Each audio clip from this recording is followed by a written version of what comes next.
ప్రపంచంలోని చాలా దేశాల అధినేతలు ఫ్లైట్స్లో ట్రావెల్ చేస్తుంటే కిమ్ మాత్రం ఎక్కడికి వెళ్ళినా సరే రైలులోనే వెళ్తారు. అసలు కిమ్కు ఫ్లైట్ అంటే ఎందుకు భయం, ఆయన రైలులో ప్రయాణించడం గల రీజన్స్ ఏంటి, ఈ వీడియోలో తెలుసుకుందాం. కిమ్ జోంగ్ ఉన్ తాత కిమ్ ఇల్ సంగ్ తండ్రి కిమ్ జోంగ్ ఇల్ కూడా ఫ్లైట్ జర్నీలను ఇష్టపడేవారు కాదు. దీని వెనుక మెయిన్గా సెక్యూరిటీ రీజన్స్ ఉన్నాయి. ఫ్లైట్ ఎప్పుడు యాక్సిడెంట్ గురవుతుందో లేదా ఎవరైనా అటాక్ చేస్తారోనని వారికి భయం ఉండేదంట.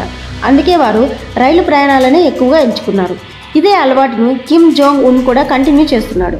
ఫ్లైట్ కంటే రైలు చాలా సేఫ్ అని వారు నమ్ముతారు. కిమ్ తండ్రి కిమ్ జోంగ్ ఇల్కు ఫ్లైట్ అంటే చాలా భయం ఉండదంట. ఈ భయానికి ఒక ముఖ్యమైన రీజన్ కూడా ఉంది. 1980లో ఒక నార్త్ కొరియా ఫ్లైట్ క్రాష్ అయింది. ఆ యాక్సిడెంట్లో నార్త్ కొరియాకు చెందిన ఒక ఇంపార్టెంట్ మిలిటరీ ఆఫీసర్ మరణించారు. అప్పటి నుంచి కిమ్ తండ్రి ఫ్లైట్ జర్నీలకు పూర్తిగా దూరమయ్యారని చెబుతారు. ఈ ఘటన కిమ్ ఫ్యామిలీపై తీవ్ర ప్రభావం చూపింది. అందుకే వీరు ఫ్లైట్ జర్నీలకు బదులుగా రైలు జర్నీకే ప్రిఫరెన్స్ ఇస్తారు.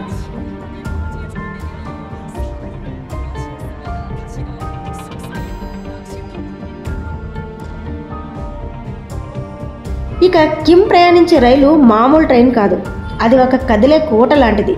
ఈ రైలులో హై లెవెల్ సెక్యూరిటీ ఉంటుంది. చైనా, రష్యా దేశాల ద్వారా కిమ్ ప్రయాణిస్తున్నప్పుడు ఈ రెండు దేశాల గవర్నమెంట్స్ కూడా ఆయన భద్రతకు స్పెషల్ అరేంజ్మెంట్స్ ఇస్తాయి. ఈ రైలులో మోడర్న్ కమ్యూనికేషన్ సిస్టమ్స్ ఉంటాయి. కిమ్ రైలులోనే ముఖ్యమైన మీటింగ్స్ నిర్వహించుకునే ఫెసిలిటీ కూడా ఉంటుంది. రైలులో చాలా లగ్జరీ గదులు, కాన్ఫరెన్స్ రూములు, డైనింగ్ హాల్స్ ఉంటాయి. ఈ ట్రైన్లో కిమ్తో పాటు ఒక పెద్ద మిలిటరీ టీం కూడా ట్రావెల్ చేస్తుంది.